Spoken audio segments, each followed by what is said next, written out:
Hello, my friends. Let's talk about art. It is rare that I ever talk on the philosophy of aesthetics or art. While I greatly respect anyone who takes the time to build their skill in any artistic process for any length of time, I think I lost my patience for visual art at some point. I spent a lot of time drawing as a kid and kept at it a bit longer than my average peer, but by high school I had put all of my creative energy into writing and debate.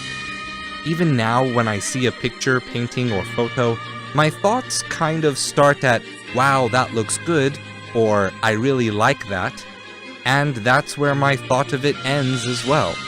I believe that, to a certain extent, this is because I quantify the representational quality of the piece reflexively. That, plus a personal lack of knowledge on the techniques and compositional theory, means that I have much less to think about when I look at any given piece. An art critic who spends most of their time in the philosophy of aesthetics is naturally going to have a lot more to say than I do.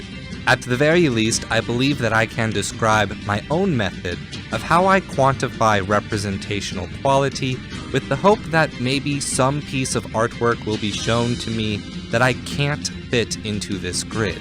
I have made two sorts of spectrums for myself. One that goes from the abstract to the realistic, and a second that goes from the stark to the replete. The first spectrum is there to determine if the piece is trying to isolate and represent specific qualities, and is thus abstract, or if the piece is attempting to combine those qualities, expand them, and mix them together, and thus tries to evoke the subject of representation. That mixing and evoking of qualities I call realistic or realism. The second spectrum is there to determine if the piece is using a large amount of information or a small amount of information to achieve the effect. A stark image doesn't have that much to look at, but gives you a reason to pay attention to what is there. A replete image has so many things in it that the eye is overwhelmed as it struggles in awe of what to focus on and the parts that bring them together.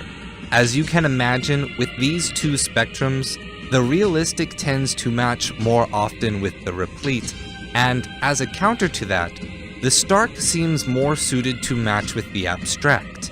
But this doesn't have to be the case. For example, imagine a traditional French or Spanish garden. Many flowering plants gathered in with trees, bushes, and vines, presented in a very set, orderly arrangement. That I would describe as both realistic and replete.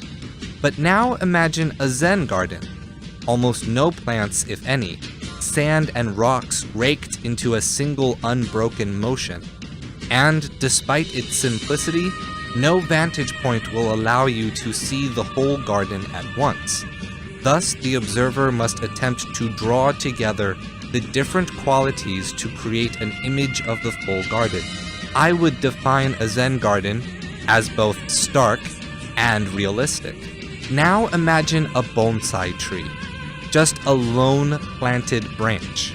The artistry comes in isolating the quality of the experience and sensation of giving all of your attention to the process of pruning the tree.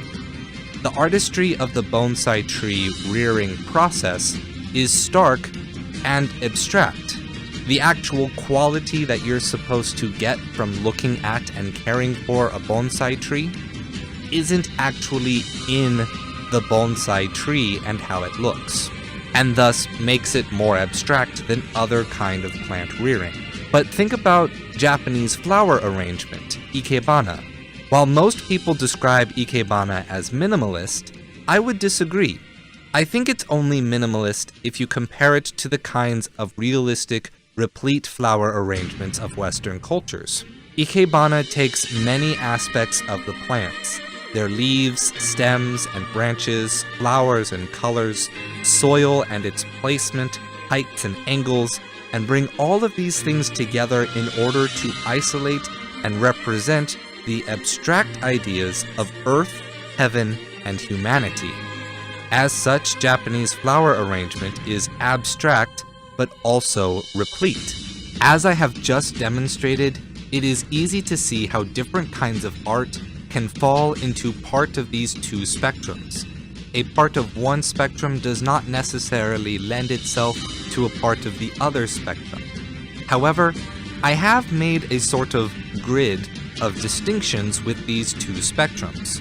So I suppose a necessary question to answer is, what is at the origin point? What am I looking at if it is exactly in the middle of both spectrums? The origin point will be something that is not more stark than it is replete, information that is neither being artistically gathered nor sparsed away. It will be something not more abstracted than it is realistic. Qualities are neither being isolated and specified, nor being combined and expanded. As such, I believe the origin point must just be reality itself. Whatever is before the application of artistry is where all representational art must inherently begin. Thank you for listening. As you can imagine, I am a bit out of my element on this topic, but the PhilosIffy series is my space to bring some form to my half-baked ideas.